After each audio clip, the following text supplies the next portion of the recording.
A man and a woman harass and spit on a Green Party politician and her team in Dresden in May.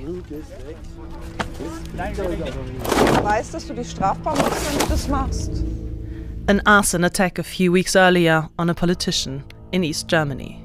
Shortly before the European elections, these kinds of attacks have increased alarmingly.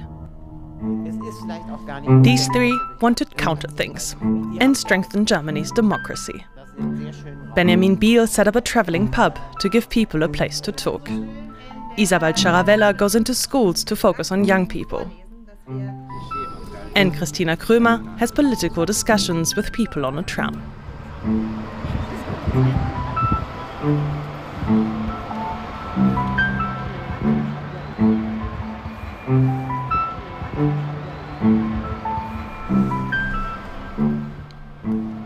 Our first stop is Dresden. Packing has become a routine. About 3 times a week, Kristina Krömer prepares for this special tram journey. There, she does what she believes has often been neglected in recent years, talking instead of ranting or attacking each other. Democracy is all about dialogue. Things are supposed to get better, especially when you have the feeling that there is a need for improvement. We have our debates on the tram where people can't get away and don't really have anything to do. It's actually the perfect place to start talking. The people of Dresden are invited to take part. What do you think? Reads the slogan. Of course, everything is agreed on with the city. Each time, a different topic takes center stage. Since the start of the project, Kristina Krömer and her team have made a remarkable observation. We have noticed that people have all kinds of opinions, some of which have very little to do with their experiences. For example, they say everything is bad, but personally they're fine. So the question is, if everything is so bad, why are they doing so well? Leander Hase has the hardest job. The physics student invites people to join the debate. A high frustration tolerance is definitely needed. But sometimes he's lucky. In total, the team members talk to around 300 people every month. Today it's about the EU. There are only a few weeks left until the European elections. There are fears of an enormous shift to the right. Quickly, we are in the middle of a debate on immigration. The extreme right say all migrants out, then everything will get better. And the left say everyone should be allowed in, then it will also get better. What would your suggestion be? Those who are eligible could simply work, and the others have to be phased in first? I think you have to find a middle ground. If you're on a tram with your baby, you don't expect a discussion about EU politics. But it's great. People are extremely divided, and you have to do something about it if you want to preserve a democracy. A study shows just how important that is. In Germany's old federal states, around half of the population are dissatisfied with democracy. In the new federal states, the figure is as high as 2/3. One reason, many would like to have more say in politics. After 3.5 hours, the team is done. They've spoken with almost 20 people today. It's back to the office. Kristina Krömer once again realized that political elites and the population have grown apart. Democracy as a concept of living together, as it was originally planned after the Nazi era, was eventually left to elected representatives. Only to then realize, oh no, they don't do everything the way we want them to. The population needs to be much more involved. But how do you get them involved? We leave Dresden and travel to Brandenburg in East Germany. There we meet Benjamin Biel. He also wants people to talk to each other again, but it's more difficult here in the countryside than in the city. Attractive landscapes, but there's no bakery, no post office, and no pub for miles around. That's why the 38 neighboring villages have thought of something: a traveling pub. Why is it important to have a pub? Because you can meet up there and talk to each other. The properties here are large and the distances are long, so you don't automatically see each other. And if people are still working, well, you only see them if you visit them in their garden, which doesn't happen that often. Today, the traveling pub is in the village of Schapo. The location normally only opens for private events. Daniela Müller-Schabert takes care of the food. There are many pubs or community rooms in the villages that are no longer in use. So we came up with the idea of a traveling pub.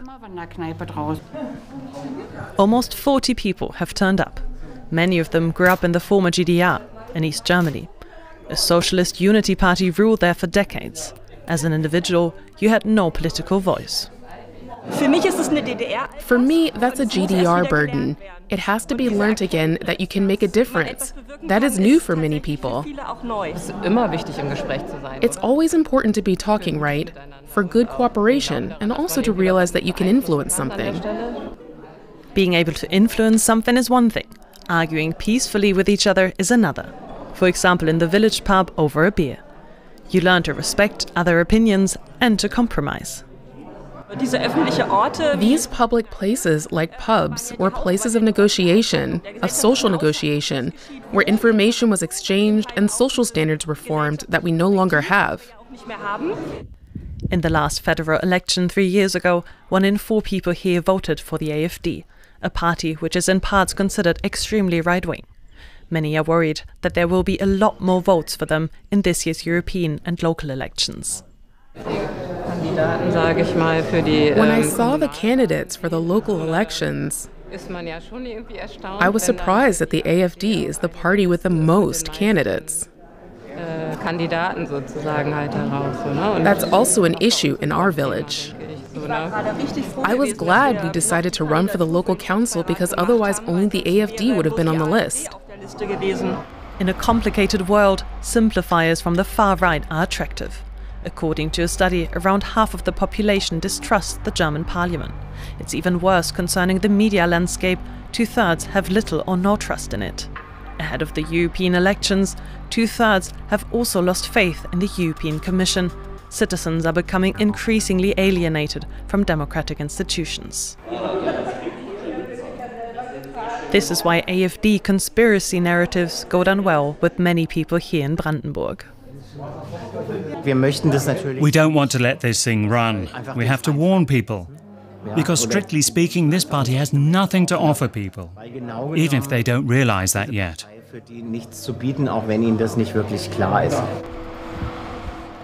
From the countryside, we're going back to the city, to Munich. There, Isabel Chavarella prepares for a meeting with school children, the voters of tomorrow. She's also concerned about Germany's democracy. If you look at current trends in society, including in politics, it is more important than ever to talk to school children about democracy, about our constitution, about the values that make up our society. The teacher for German and French is involved in an association called 10-3. They organize democracy workshops at schools.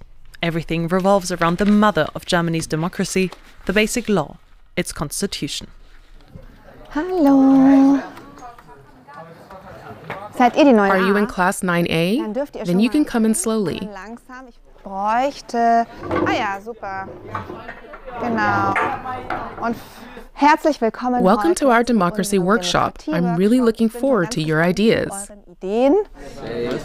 But these ideas need a kickstart.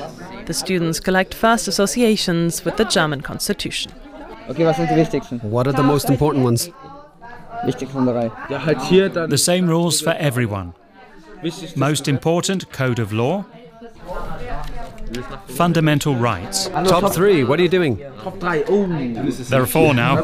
Lose basic rights. I've never had anything to do with our basic law, so I'm looking forward to the workshop today.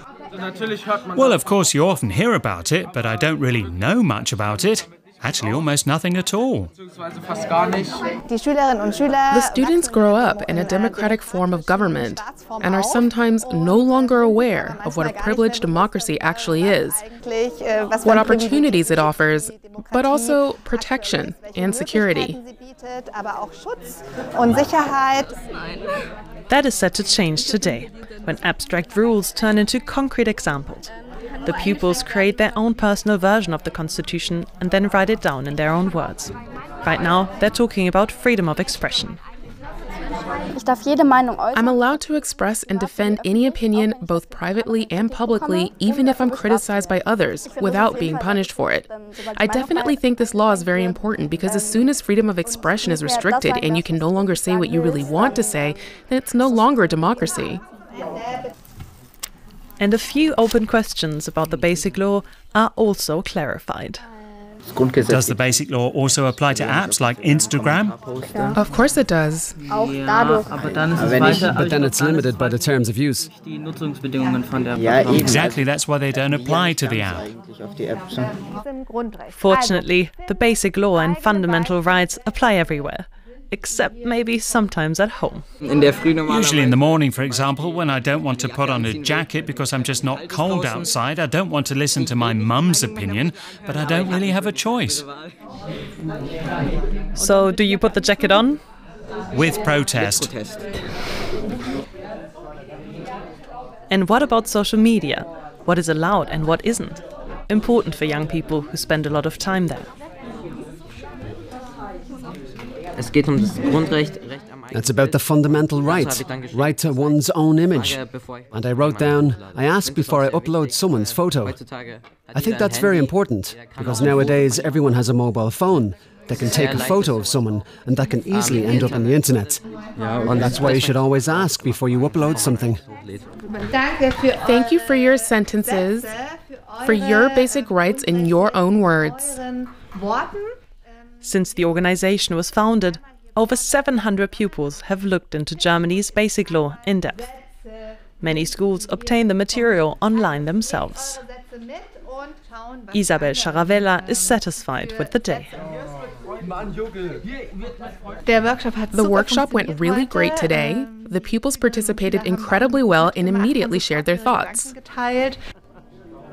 Benjamin Biel, Isabel Schavarella and Kristina Krömer give democracy new drive with their work. Because they know a vibrant democracy needs active participation.